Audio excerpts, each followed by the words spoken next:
Okay, so welcome along, ladies and gentlemen, to your weekly SETI seminar series. Today we're very lucky to be joined by John Baez, who's come up to us from UC Riverside. He's actually visiting at UC Berkeley at the moment. John is also affiliated with the Center for Quantum Technology at Singapore. John is sometimes called the first blogger. He started a column that many of you may be familiar with called This Week's Finds in Mathematical Physics.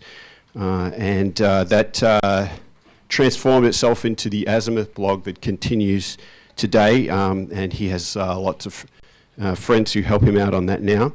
He's just recently started a new website that you might be interested in called Visual Insight. Maybe we're going to hear about a little bit about it, maybe not. Nope, okay, nope, so check out, do a Google of Visual Insight. It's looking at ways to visually transmit mathematical ideas using imagery.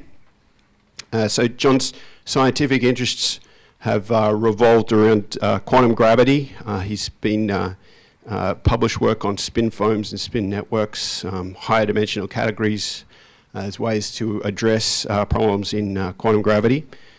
He's also more recently been interested in information geometry and network theory and climate change, which I think we're going to hear a little bit about in today's talk. So please join me in welcoming John. Thanks.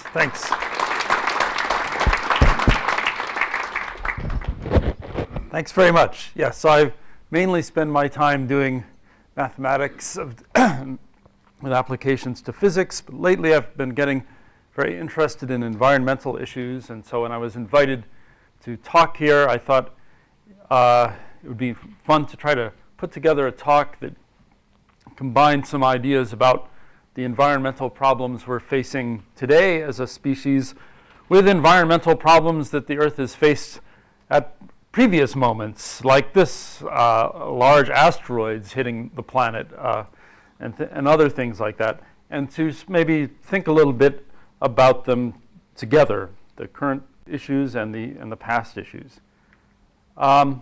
So I won't mainly be talking about SETI, but there is some relevance here. So there are lots of Earth-like planets in the galaxy. A latest estimate is about 40 billion, perhaps. It could be off by a factor of 5 or 10, but that's still a lot. That then leaves the question of what fraction of those planets have civilizations that we might detect. And I'm not going to even try to get into the discussion of that because it's complicated and I'm not an expert. But I think it's worth having that in mind when you're thinking about the obstacles that life on our planet has to overcome to reach the point where other civilizations might possibly detect us. And of course, we're not really there yet. We haven't made any big effort yet to broadcast information about our existence to other planets. So indeed, I think our civilization could, in principle, collapse before we ever get around to doing that. And so if that could happen to us, then we should think maybe it could happen to other civilizations too. In other words, that it's not a foregone conclusion that once a civilization becomes as technically advanced as ours, that it will go on from there and broadcast signals that other planets can see, or for that matter, explore the galaxy. So what's going on right now is that we've left the geological epoch called the Holocene, which is just a funny name meaning the present in geology, and entered a new epoch, which really deserves a new name, the Anthropocene, which is when the biosphere is rapidly changing due to human activities. So just looking at this graph of the Earth's population since about the end of the last ice age, you can see that something very dramatic is underway right now, and that there's certainly from this graph alone, you might think that there's a chance that we're actually starting to impact the planet in a major way. I mean, the good news is that actually, although you can't see it from this graph, the Earth's population growth is starting to slow down now. So if you looked very carefully at the top there, you can see it's like just beginning to slow down right now. But there are lots of other things going on besides just the population shooting up. So the rate of species going extinct, which is quite hard to measure, of course, is, as experts agree, is somewhere between 100 and 1,000 times the usual background rate. That is the rate apart from mass extinctions. These slides will be available online, and anything that's written in the blue, I don't know if you can see, some of the things are blue, like figures and things like that, you could click on and get sources of the information for these claims. For populations of large ocean fish, which are species that are fairly easy to spot and keep track of, because you have people whose job is to find them, have declined 90% since 1950. There's been a huge crash in the large ocean fish, and we're fishing down the food chain that is going after smaller and smaller fish, and populations of other things that we don't like to eat, like jellyfish, are soaring right now because of this chopping off the top of the ecosystem. Right now, about a quarter of all the chemical energy that's produced by plants is being used by humans. So there's a concept that biologists call net primary production, which is sunlight hits the earth, some of it gets absorbed by plants, some of that gets used to actually create starches and carbohydrates and things like that. So chemical energy gets stored in usable forms. So right now, 1/4 of all of that net primary production is being used by people. And that's been, of course, shooting up. Right now, humans take more nitrogen from the atmosphere and convert it into nitrates than all other natural processes. So the Green Revolution, which sort of saved the population of the Earth starting around the 1950s, is predicated on the use of fertilizer to help grow crops. And fertilizer needs to contain a lot of nitrates and phosphates. Nitrogen in the atmosphere doesn't easily turn into nitrates. Some plants have learned to fix it. They have fungi and things like that on their roots that are actually able to grab the nitrogen out of the atmosphere and turn it into nitrates, which can then be used to make proteins and things like that. But there's a chemical process invented by humans, the Haber process, that uses a lot of energy to take nitrogen out of the air and make ammonia, which then gets turned into nitrates and then gets used as fertilizers. And so we've completely changed the nitrogen cycle on the planet by sucking nitrogen out of the air and turning it into nitrates at a level that now exceeds all the natural processes. 8 to 9 times as much phosphorus is flowing into the oceans, mainly from fertilizer, from crops, but also excrement of things like pigs and chickens, than the natural background rate. So phosphorus is another essential element that's actually in somewhat scarce supply on the planet, and we're basically getting that phosphorus by digging it up, digging up phosphate minerals and fertilizing crops with them too. So that's going into the ocean. A lot of the nitrates are also flowing into the oceans. And so thanks to us, we're pumping lots of nitrogen and phosphorus into the oceans, which causes algal blooms of algae that enjoy all this fertilizer, and then they suck oxygen out of the ocean and create these things called dead zones, which are regions where the ocean water doesn't have enough oxygen for things like fish to survive. So for example, if you look at the Gulf of Mexico, where the Mississippi pours out all the nitrates and phosphates from American agriculture, you'll see there's a very large area where there are no fish because there's no air in the water for the fish to breathe, and only some things like jellyfish, which don't need so much oxygen, are able to survive in that region. And basically all the major rivers on Earth where there are cities around there or farmlands back behind upstream have these dead zones now. So lots of things are changing very dramatically, and the one that's getting the most press is global warming, but I really want to emphasize that's just part of this larger picture where we're basically taking the biosphere and refashioning it in ways that are dramatic and that we don't really think about quite enough. But global warming you hear about a lot. You may not see this graph as often as you should, which is a graph of how much carbon dioxide there is in the air. Going back, this one goes back about 400,000 years ago. It's data taken from ice cores dug in the Antarctic. This is in Vostok, a certain base in the Antarctic. But you can dig several kilometers down and get layers and layers and layers of deposited ice and look at air bubbles in the ice and see how much carbon dioxide there is in those air bubbles. And you see something very fascinating, which is that the amount of carbon dioxide, sorry, I don't see the pointer here.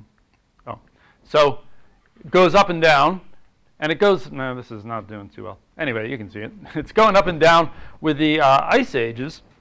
There's an interesting feedback process that's not fully understood, actually, where the Earth's orbital parameters change a little bit to make it slightly warmer and slightly cooler in northern latitudes. But when that happens, then the Earth's ice sheets in the north grow or shrink. When they grow, they reflect more light, and that makes it even colder.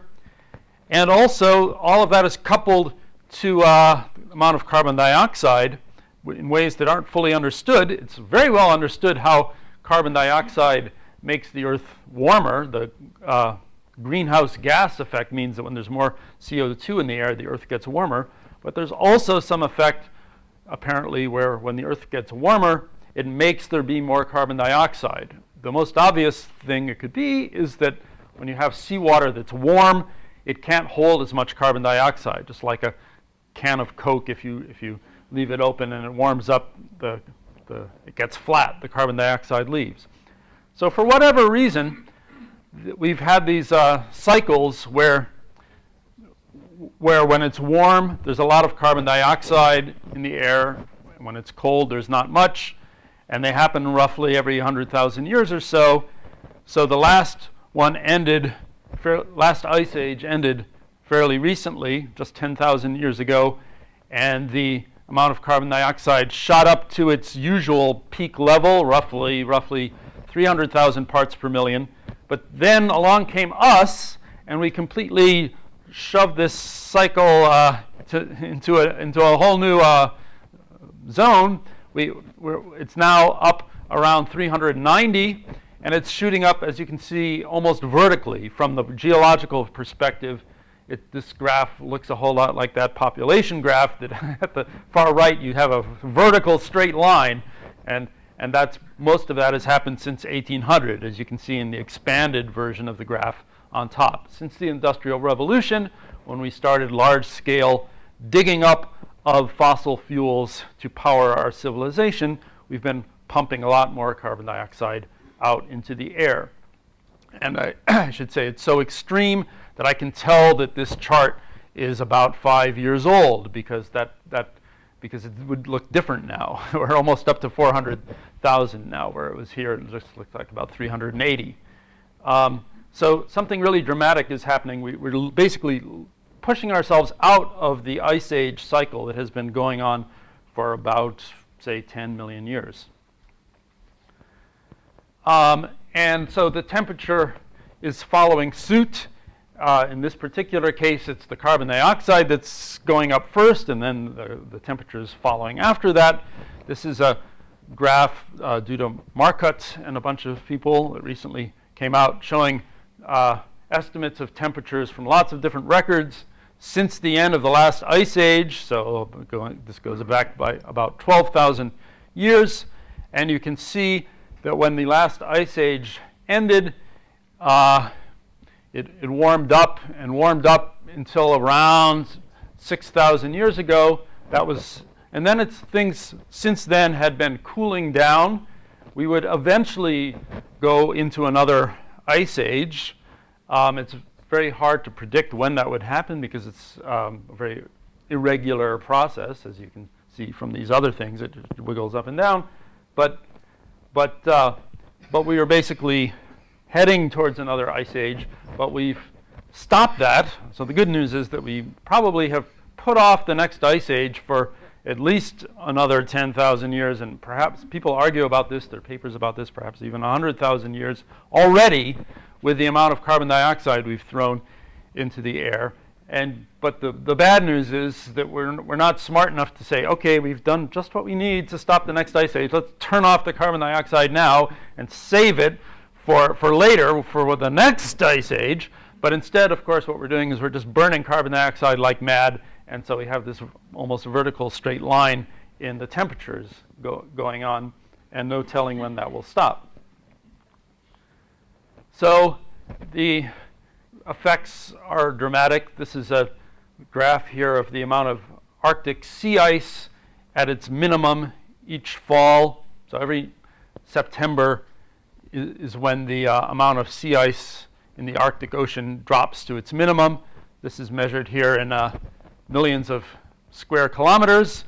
And this is not a trick graph. The bottom is actually 0. So sometimes people try to make things look more exciting than they really are by not having a graph that doesn't go all the way down to 0, but this one really does. So you can see that from 1979 till last year, the amount of Arctic ice has basically dropped by half. The good news is that this year it's actually shot up a bunch, but not nearly enough to make up for the overall trend. So we're really grabbing a hold of the planet, shaking it around and changing it, and we don't really know where that all is going to lead us. So the reason why this is worrisome to me is that it's possible that we're locked in some kind of tragedy of commons scenario or prisoner's dilemma. So the tragedy of the commons idea is that if you have a bunch of people, in the original story, a bunch of people who have a plot of land where they can raise their cows, some land in common. If you put too many cows there, the cows will eat all the grass, and then all the cows will die and everyone will starve. So clearly there should be some kind of limit on how many cows you have in the commons. But if there's no law, no government, each individual cowherd may find an advantage to put one extra cow on the commons because for their own personal benefit, even if in the long term it's destructive, they'll get an extra cow fed by the commons as long as it survives. So this is a general kind of problem whenever you have some resource that's not under the control of any one owner or under the control of a government. And so resources like the atmosphere, the fact that the ocean has fish in it, the fact that the ocean isn't full of nitrates yet, things like that. All those are commons which are currently not under any effective kind of law, and so every individual country has benefit from boosting its industrial production, burning more carbon, getting more energy, boosting its GNP. The prisoner's dilemma is a similar situation. It's a famous kind of game where you have two players, two prisoners, each of which can rat on the other one, can say the other guy did it. If they could both know that the other one wouldn't rat, the best thing would be for both of them to keep quiet.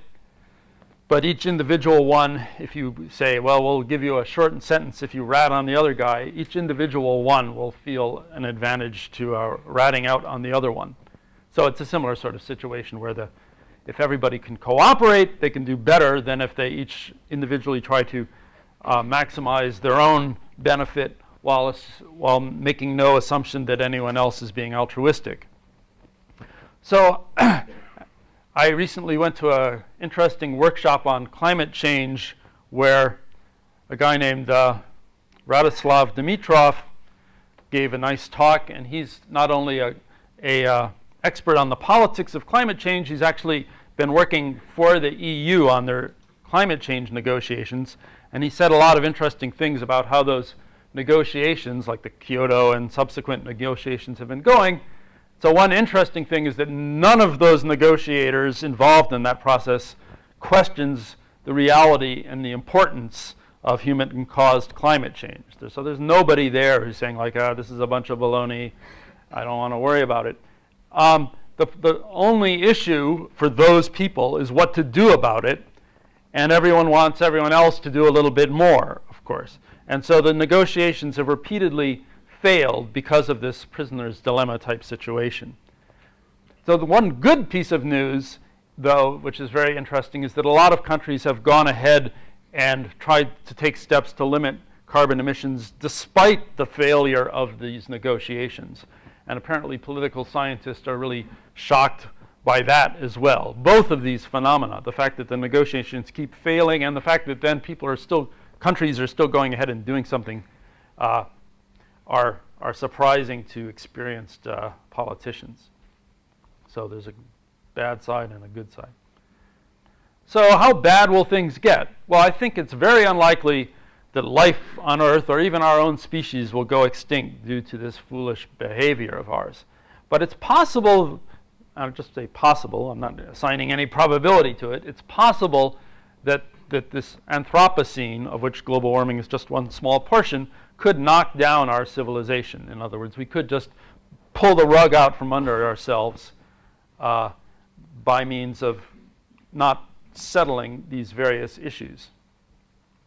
So, for example, two authors published a paper in Science, the journal Science, Sherwood and Huber. They were trying to figure out how hot things would have to get for them to basically to knock down our civilization. And they argue that if the temperature goes up above 35 degrees Celsius, I can't do an instant mental conversion, but that's something like 107 degrees Fahrenheit, I forget.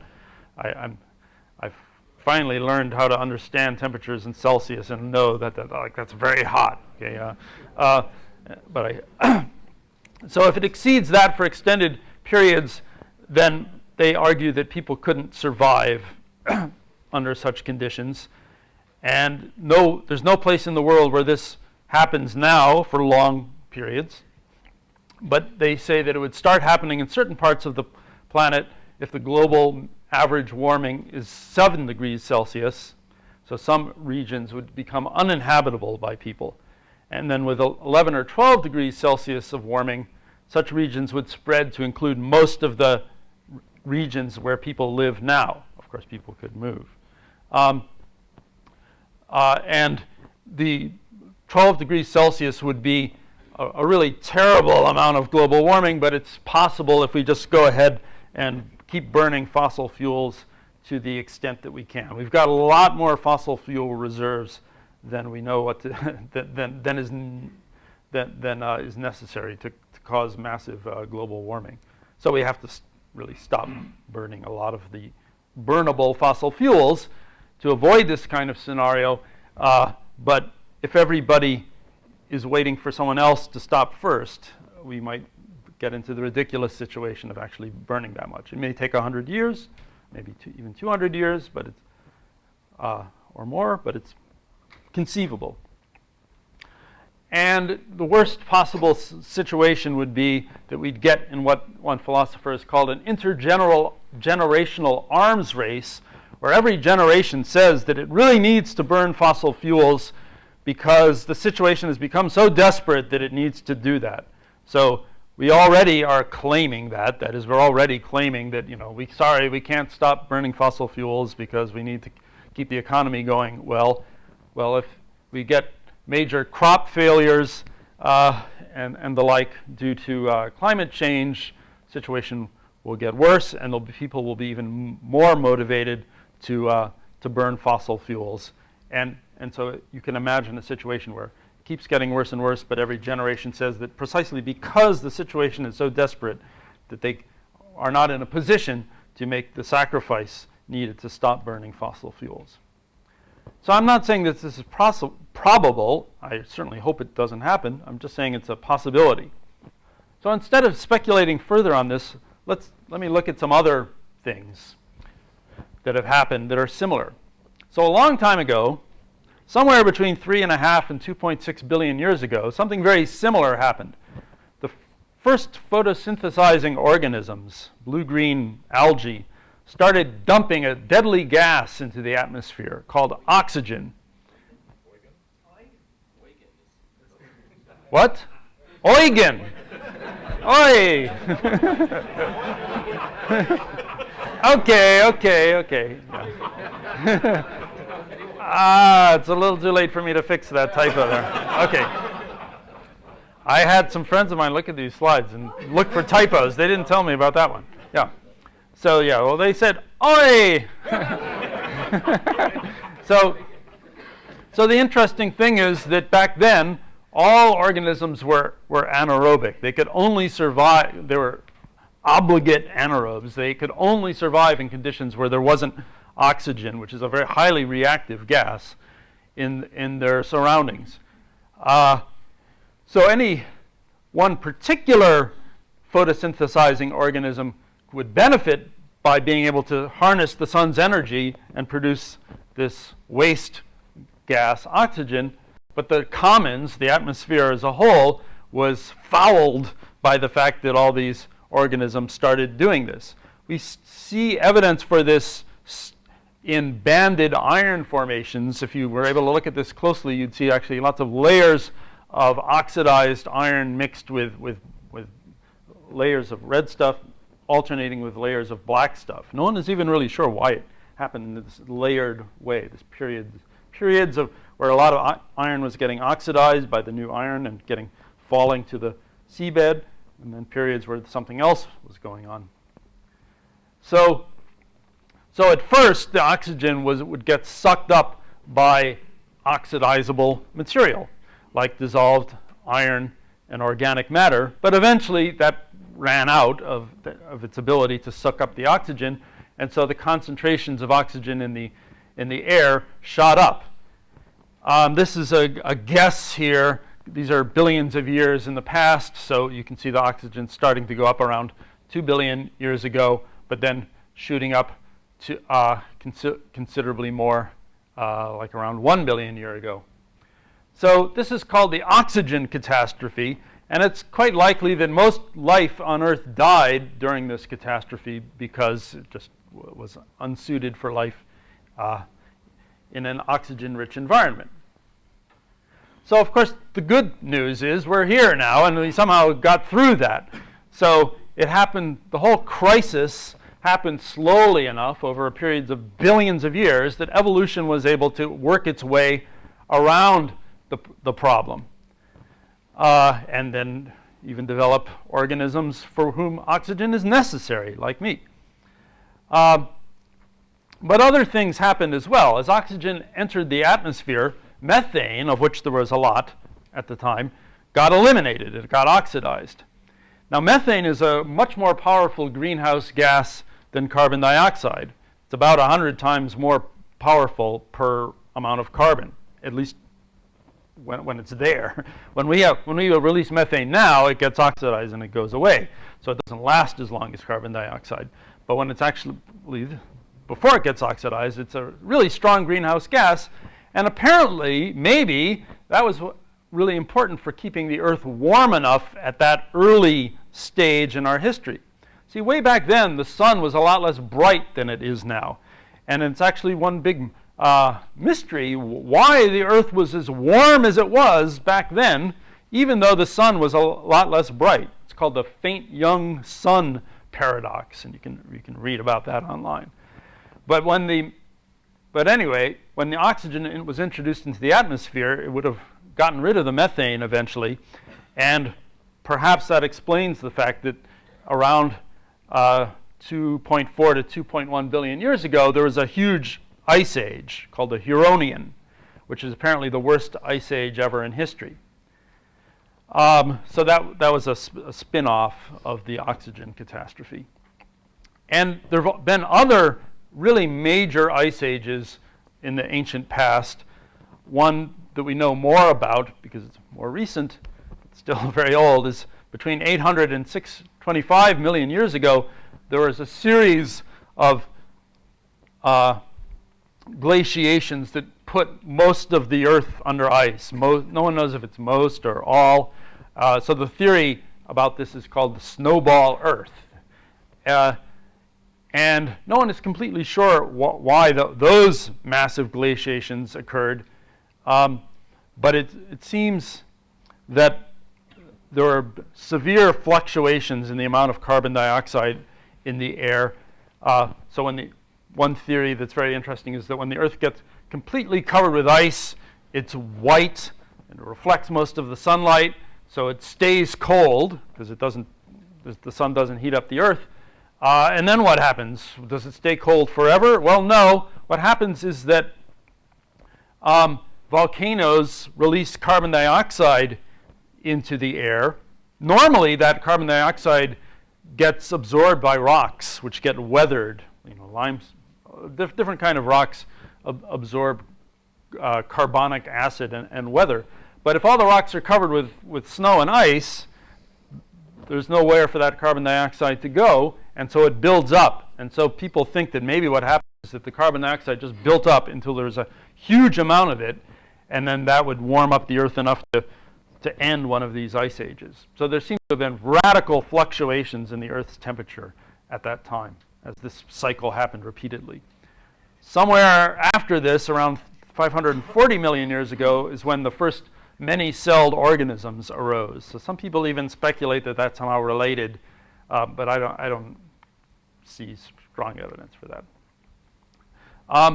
So since many-celled organisms have been around, there have been a number of mass extinctions, and since I'm just trying to tell you all the thrills and chills of life on Earth, these are interesting things to think about.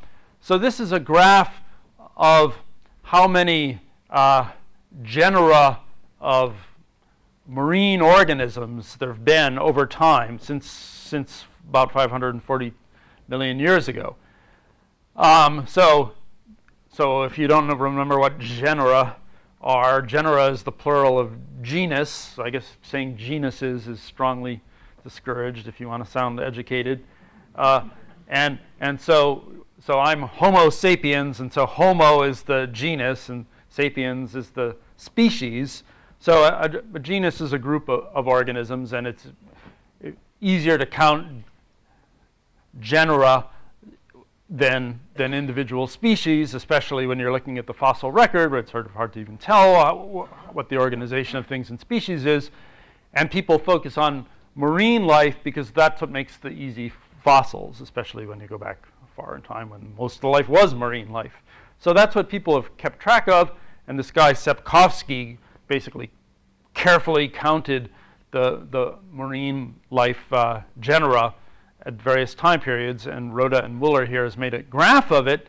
And so the green curve is the genera that people really understand, and then the gray stuff is extra ones that probably the people are busy arguing about whether they really count or not, but they're pretty similar. And so these yellow triangles here are big mass extinction events. There have been 5 major mass extinction events, and you can see that with each one of those, the number of genera drops. So the last 2 ones are the Permian, not the last 2 ones. This is a really big one here. This is the Permian-Triassic extinction, so keep an eye on that, 250 million years ago. And this is the one where the dinosaurs died out about 65 million years ago. But let me tell you a little bit about these because they're interesting and they're mysterious. So the first one, the Ordovician-Silurian one, happened about 450 million years ago, and 57% of all marine genera went extinct. So back in this time, all life was in the seas. There was no life on land that we know And this is the second biggest of those mass extinctions. Maybe to go back here, you can see it here. That is in terms of the percent drop. By the way, I should point out there's something pretty interesting about this, which is that all the way from around this time till around this time, the biodiversity of marine life is dropping on average. It was going up and down. So it was sort of not guaranteed to be winning during that time. Now it's been shooting up. So what caused that? Well, there's some evidence that there was massive amounts of glaciation at the time. So one theory is that there's this big continent, Gondwana. I mean, that's not merely a theory. That's pretty well understood. It drifted over the South Pole, and that helped cause a phase of global cooling. See, right now, we're in a series of ice ages, and that started about, say, 25 million years ago, depends on when you want to say it started, and people wonder why that started, and a lot of people think it started when Antarctica drifted to be on the South Pole and separated from other continents. So you get this big landmass in the South Pole with water that can just keep going round and round it, and the water around it gets very cold, and so that's when Antarctica got covered with ice. Before then, Antarctica hadn't been covered with ice, but once it became a separate landmass centered on the South Pole, it became covered with ice, and when it's covered with ice, it reflects a lot of sunlight, and that may have been what pushed the whole planet into this cooler phase. So if a whole continent was, I mean, Antarctica is a continent, but Gondwana is a really big continent. If a big continent was over the South Pole, it could cause major global cooling. And it's known that the sea levels dropped a lot at that time. When you have ice ages, the sea level drops. And so apparently that was really nasty for both those things were very bad for the marine life. Okay, next, the late Devonian extinction, 375 million years ago. So around this time, about 50% of marine genera went extinct. This one seems to have only affected marine life. There was land life at the time. Reef-building organisms like corals were almost completely wiped out, and coral reefs returned only a lot later. A whole new kind of corals showed up considerably later. So what caused this? Well, it's very hard to, this one is somewhat mysterious, but I'll just say some things. It was warm water species that were the most severely affected, so people think it may be related to global cooling. But there's also evidence of anoxia, shortages of oxygen in the ocean bottom waters. So I've already mentioned dead zones, but there are other historic periods when big portions of the ocean near the bottom had basically no oxygen in the water, and life died out there. But part of what's mysterious about this extinction is that it didn't happen all at once. It actually happened in several phases. People argue about how many. Some people think 7 phases over a really long period, up to 25 million years. So something was going on repeatedly, and we don't really know exactly what it was. So one thing I find fascinating is that these huge disasters on Earth, when large amounts of life went extinct, we're completely in the dark. Not completely in the dark, but we just have little clues about what caused them. No clear causes for most of these extinctions, or at least they're hotly argued. So the biggest one of all, sometimes called the Great Dying, was the Permian-Triassic extinction, 250 million years ago, when 83% of marine genera went extinct. So that was the largest disaster since the oxygen catastrophe. And it took about 50 million years for life on land to recover its biodiversity. There had been reptiles, large reptiles, roaming the Earth before this disaster, but they all died out, and the dinosaurs are complete different kinds of reptiles. Marine life took 100 million years to recover. So there's some nice pictures here. So before this extinction happened, seabeds near China are reconstructed to look like this. So this is from a great book on the Permian-Triassic extinction by Michael Benton called When Life Nearly Died. So here you see corals, all sorts of other nice things, seashells, worms, things swimming around. Then after the extinction, it looked like that. It's just a complete wipeout of biodiversity. I mean, there's still some things alive, but not nearly as much. That's the beginning of the Triassic. So the shocking thing is that no one really is sure what caused this. So some people blame an asteroid impact. I mean, actually, for all of these extinctions, there's someone who blames an asteroid impact.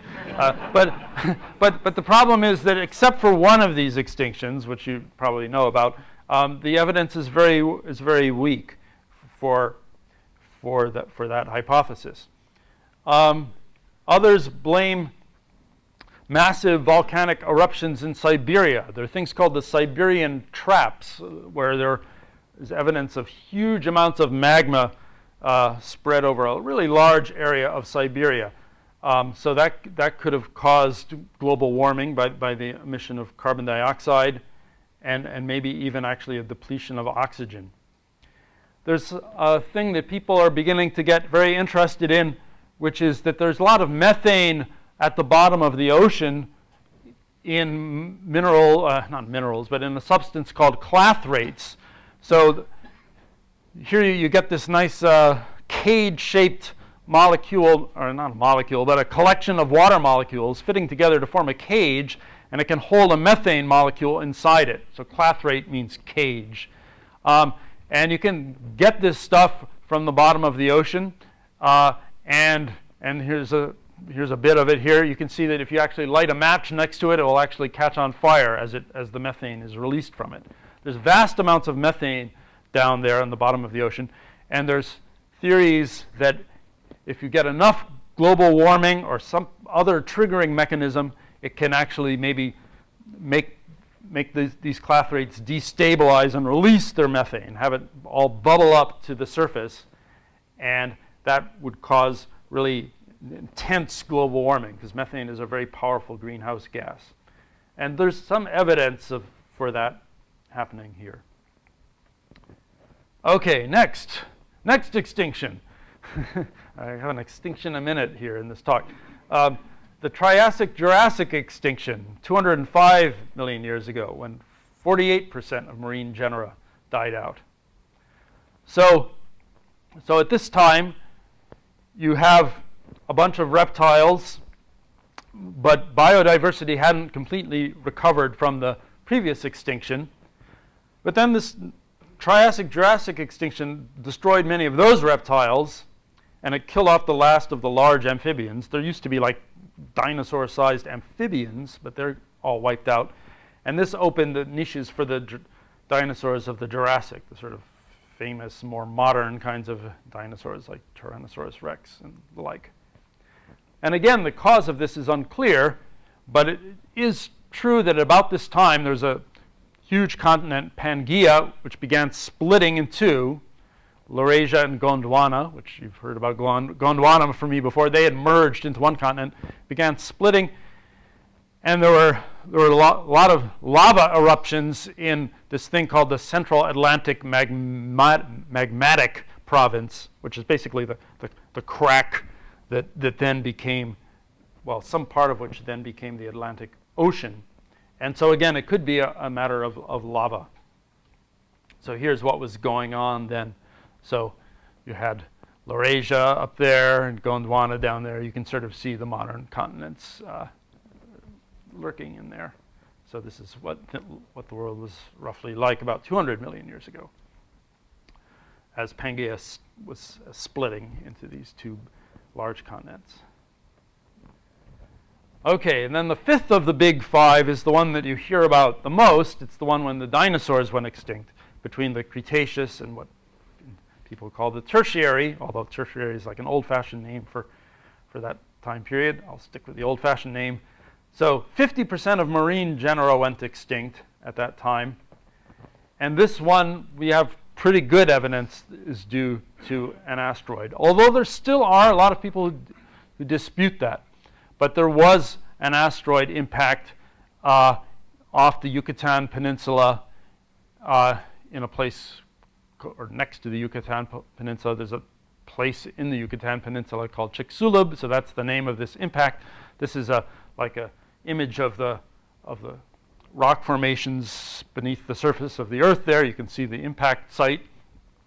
So some asteroid that was about 10 kilometers across slammed into the Earth and gave an impact with energy of 100 teratons, so 100 trillion tons of TNT, which is 2 million times the largest man-made bomb. You can watch a great YouTube video, by the way, of the largest man-made bomb. I don't know why the Soviets decided to name a bomb after the Tsar. I didn't quite understand that. But that was merely 57 megaton explosion. So it was nothing compared to this. And so I won't talk about that because I think you'll hear about that a whole lot. I just want to point out that there have been much worse collisions. The asteroid that killed off the dinosaurs was nothing compared to the thing that hit the Earth, presumably, and formed the moon about 4.5 billion years ago. There are arguments about how the moon was formed, but the leading contender theory is that an actual other planet, slightly bigger than Mars, was in the Earth's Lagrange point. It was on the same distance from the sun as the Earth and slowly drifted off from that stable point for some reason and slowly hit the Earth. And so this woman, Robin Canup, has made these wonderful simulations of that. That sounds like a really fun job to have. And so she simulated this. And so 50 minutes after it hit, she got something like this, where that red stuff is actually red hot. So half the Earth's surface would have been made red hot at the time. After 5 hours, the iron core of this other planet and most of the debris would come crashing back down on the Earth. The whole Earth's crust and outer part of the mantle was melted. A quarter of this other planet was actually vaporized, turned into vapor. After a day in our simulation, you've got a ring of debris orbiting the Earth. And within just a century, it would have been great to be there, except, of course, it wouldn't have been great to be there. But it would have been fun to watch on TV. Within a century, this ring would have accumulated to form the moon. And meanwhile, the iron from Theia would sink down to the center of the Earth, helping add to our iron core. There are actually lots of arguments about this theory, and more recently there's a theory that it was a somewhat smaller body that impacted the Earth more head-on. And if you look around the web, you can see movies of that type of impact as well. So despite the glamour and the great interest in asteroid impacts and the danger of future asteroid impacts, it's, I think, very important to know that only one mass extinction that we've seen is clearly linked to an impact. The rest may be caused by other phenomena. So there are lots of mysteries left, in short. And I just want to mention two really important mysteries, which are probably already evident from my talk. So one is the general question of how stable is the Earth's climate. So there's something called the Clathrate gun hypothesis, which says that methane locked in seabeds can escape under certain circumstances, driving really rapid global warming. So these reserves contain a huge amount of carbon, 500 to 2,500 billion tons, which is really large compared to the total amount of carbon in the biosphere, which is just 5,000 billion tons, 5 trillion tons. And methane, like I said, is a really potent greenhouse gas. It goes away after a while in our oxygen-rich atmosphere, but averaged over the first century, it's 25 times as bad a greenhouse gas as carbon dioxide. So if this kind of thing occurred, you could get a massive burst of global warming. And there's evidence that it may have happened at a certain thing called the Paleocene-Eocene thermal maximum. This is a graph of the Earth's temperature over the last 60 million years. So it's basically since the end of the dinosaurs. It started out warm, it went warm, and it's been cooling down ever since Antarctica separated and glaciated. And we are now, generally speaking, in a very cold period of the history of the Earth. But right here, there's an incredibly sharp spike in temperature. And there was when the temperature shot up about 6 degrees Celsius, we now think, that doesn't match what's on this chart, but this chart is old and we're learning more and more about this. In 20,000 years, it shot up that much, and it stayed hot for about 200,000 years. And people are very interested in that because we're interested in global warming. So in the past century, temperatures have been rising about 40 times faster than that. So anyway, we think that that event may be due to the Clathrate gun hypothesis. So you could ask, what about now? Are we in any danger of some similar event now? Well, I mean, the good news is we're starting from a much colder temperature than this other event. It was already quite warm there. So the methane, there's methane and ice in the ocean seabeds in northern latitudes. But of course, it's happiest being there when it's cold. So luckily, it's colder now. But methane is already bubbling up from the Arctic oceans. A Russian ship went sailing around off Siberia and discovered lots of bubbles of methane coming up from the Arctic oceans. It's really not all that much methane in the grand scheme of things. It's 12 million tons of carbon a year, which is a lot, and it's twice as much as people had expected. And if you light a match near parts of the East Siberian Arctic Ocean, you'll get a flame, which is somewhat unsettling. But the good news is that it's not that much carbon compared. Well, is this good news or bad news? It's not that much carbon compared to the amount of carbon humans are deliberately emitting from burning this stuff, which is 10 billion tons per year. So it's not likely that this methane emission from methane clathrates is going to be a significant factor in global warming, at least in the next 100 years. If things keep on going, that could change. So that's an interesting question. Just what are the ways in which the climate could suddenly change, and how is that related to mass extinctions? And then the other question, which I hope is clear, is that it would be very interesting to know how life, intelligent life in general, but us in particular, supposedly intelligent, how do we respond to a tragedy of the commons or prisoner's dilemma situation?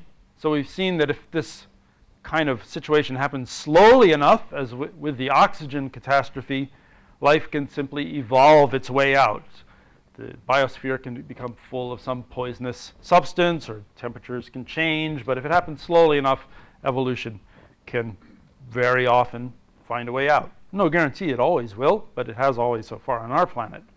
But if it happens fast, then biological evolution is not going to be fast enough. So for the current situation, for example, where man-made global warming is occurring at an astounding rate, biological evolution is having a lot of trouble keeping up. So you could hope that intelligence, which can act faster than biological evolution, can figure a way out.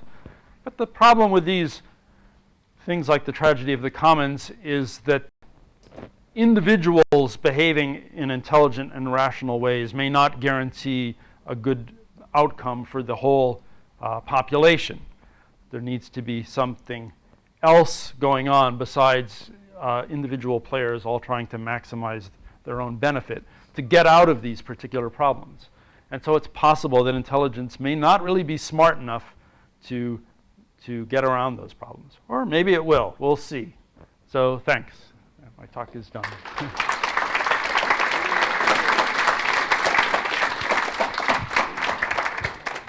John, if I could start off with the first question. We've talked about the extinction events and the predicament that we find ourselves in today. What about geoengineering type of strategies? What are your favorite and least favorite geoengineering strategies for us? So I think that we should very seriously research geoengineering, which is not the same as saying that we should do it. I think we really need to start researching it with experiments, not just simulations. And the most promising that I've seen is emitting sulfates into the stratosphere to reflect a bit of sunlight and cool things down a bit. So it seems the most promising in the sense that people who've thought about that think that for reasonable amounts of money, you could actually have a significant cooling effect on the Earth. There are definitely potential problems with that, which is why we shouldn't just start doing something like that, but need to do experiments. And one thing that's really important is that anything of that type, anything that reduces the amount of sunlight hitting the Earth, won't solve the problem of the increased amount of carbon dioxide in the oceans, which is starting to kill off seashells and coral reefs. So in addition to the global warming, the other big problem of carbon is the carbonation of the oceans. Another question? Oh, yeah, there is a way, I think, out of this, for intelligence to figure it out, simply by making it in everyone's economic self-interest to stop burning fossil fuels, and if there's some source cheaper than coal, to go with that. And there are a number of things on the drawing boards in the advanced nuclear energy area that can do that. Yeah, I'm all in favor of nuclear energy. The important thing is the economic self-interest of everyone to stop burning coal will trump all these. Yes, if you could figure out that would allow us not to have to cooperate. I'll report next week. Okay, good. Get that nuclear power plant built.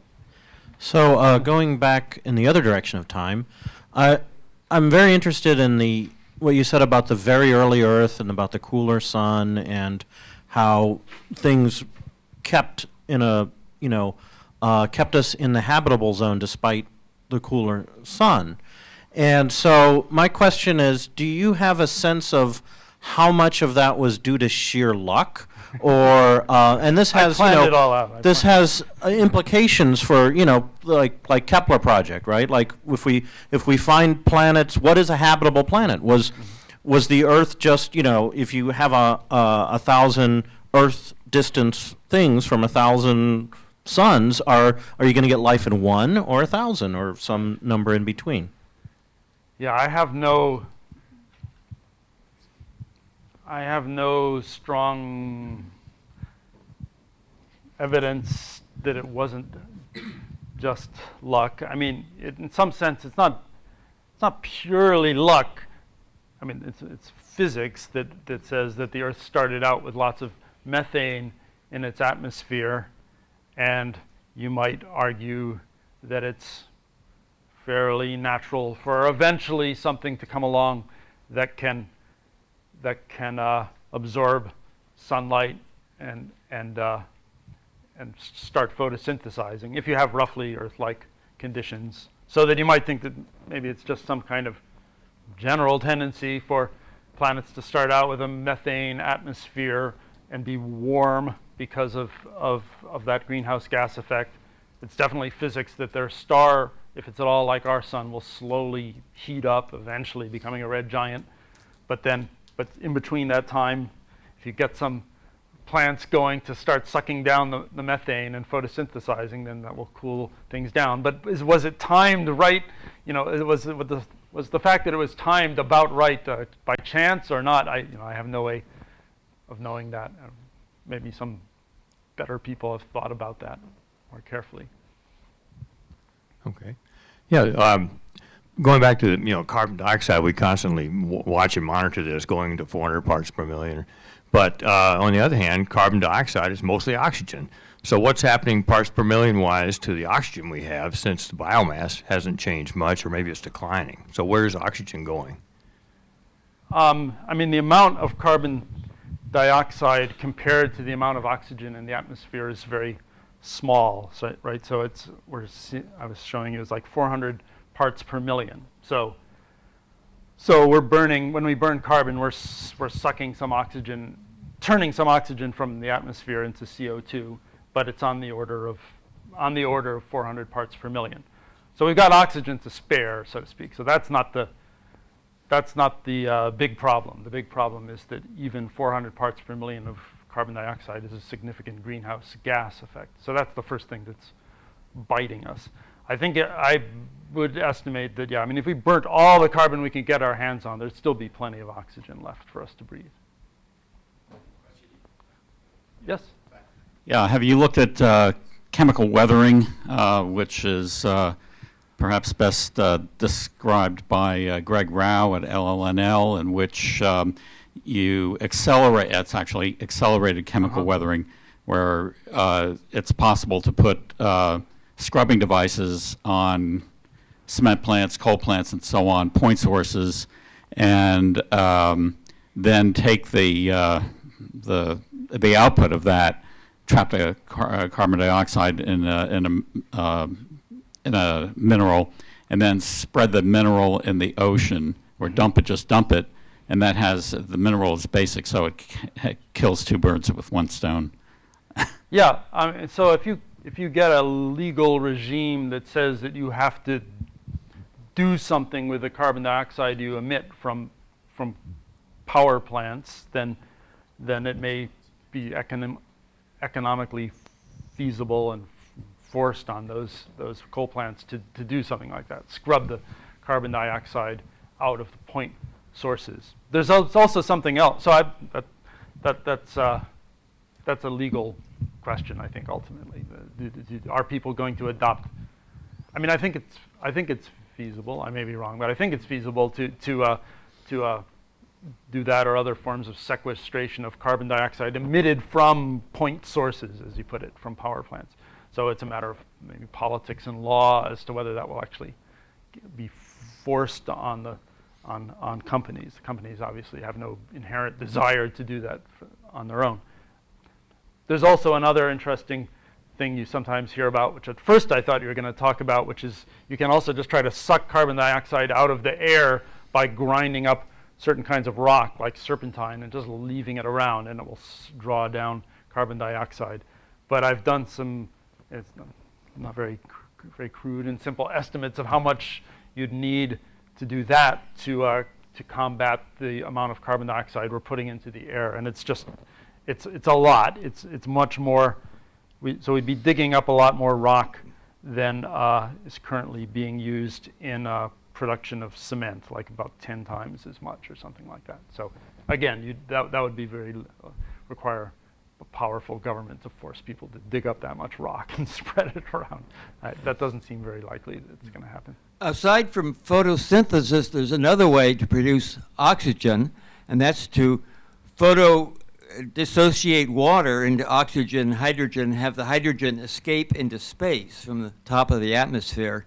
And I wonder if that mechanism played any significant role in the oxidation of the early Earth's atmosphere. I just don't know. I don't know. Are you thinking of it just like occurring naturally, so to speak? Well, yeah, occurring naturally, and then that is not biologically, but relevance to SETI, because if we spot with Kepler, a planet out there with oxygen atmosphere, was it biologically produced, or was it produced by water that dissociated, letting hydrogen escape into space? That's what plants do. They what? They produce hydrogen? This is a shade. Uh-huh. This is a shade of Yeah. It's equivalent to first. Yeah. But he said that's what plants do. No, I said See Berkeley. What's an I know about alternative way of photosynthesis, getting but they usually oxygen produce without water. plants. They don't produce just plain hydrogen, right? Because if you split water, the hydrogen can escape into space, Okay. and then Well, leaving another oxygen thing happens behind. is that Yeah. water vapor high up in the sky, it Yeah. occasionally breaks apart, Yeah. and then the hydrogen is separate for a mean- while, and slowly, that hydrogen just goes off. Now we have a water trap in the stratosphere, very cold. I think in the early Earth, there was perhaps no stratosphere to keep water vapor from getting high up. Yeah, I've heard that from a friend of mine who's studying this, that the stratosphere in that layer is somehow due to plants, that it would not have existed without plants. I need to learn about that. I'm just going to sneak in a quick question. This is naughty of me, I know, my second question, John. I But don't- given your experience going to Singapore, Singapore is one of those countries that is going to be one of the first affected by, and it also is a very strong governmental state. Right. Almost verging towards China and very different from the US. And attitudes within those 6 million people are very different. How are they thinking about their survival in climate change in the decades and century ahead? Yeah, I went to a conference where the president was talking about energy. It was an energy policy conference, and the president of Singapore gave a talk, and he wasn't talking about, well, like, what will we do in response to global warming. He was just talking about, like, what is it our duty to do to limit carbon emissions. And so he was saying, like, wind power is just not doable in Singapore. And he was saying that solar power is not doable in significant amounts of Singapore. And so he was saying that they're going to start looking into nuclear power. And he was saying it in a very cautious kind of way, knowing that, like, that would get a lot of people nervous. But he's saying, we will have to start looking into that. So that was the most interesting thing that he said about that issue. I got a question about the one of the first graphs that you had, which showed this remarkable increase in CO2 in the atmosphere. Yep. Of course, okay. That is a reflection of the amount of power that we need as time goes on, more and more and more and That more. we use. Right. Let's say use instead Use, of need. okay. Yeah. Let's say tomorrow, all of the CO2, all of the hydrocarbon fuels were replaced by something else. We'd still need power at an increasing, or we'd still use power at an increasing level. We certainly would. I think the global warming is just one of a bunch of ways in which we are pushing the limits of what the planet will take. That's why I wanted to point out that there are many different ways that we're beginning to run into the limits. And so if global warming somehow just magically wasn't a problem tomorrow, then eventually it would be some other thing. So we'll have to keep that's not, global warming isn't really the whole problem. It's just could an actually aspect be of it. only a small part of it. I mean, this exponential growth in what we need, each of us needs a better car and who knows what else. I think you should start by stop saying the word need in that kind of thing. Maybe want would be That's appropriate. true, except if you're 15 years old, I think the word somehow need. Well, where most of us are older than that, so we can say want. So I mean, I think that's a huge and interesting issue. So the population sheer population problem has been dramatic, but it's predicted it's going to level off by 2050 and start dropping. So if that's true, then the next thing is how do you think about an economy in a way where people can be happy without needing to constantly turn up the amount of all physical resources being used. So I think that's a really crucial issue, and it's one that I'm trying to think about a little bit. Paleontological question. The Eocene optimum there was at 12 degrees above our current temperature, and one of the other slides speculated that 12 degrees above current temperature would lead to most areas of land being uninhabitable. So was that the case in the Eocene, or were other things different? I need to find out more about that. I've thought about that puzzle there. So this paper was talking about human life, not life in general.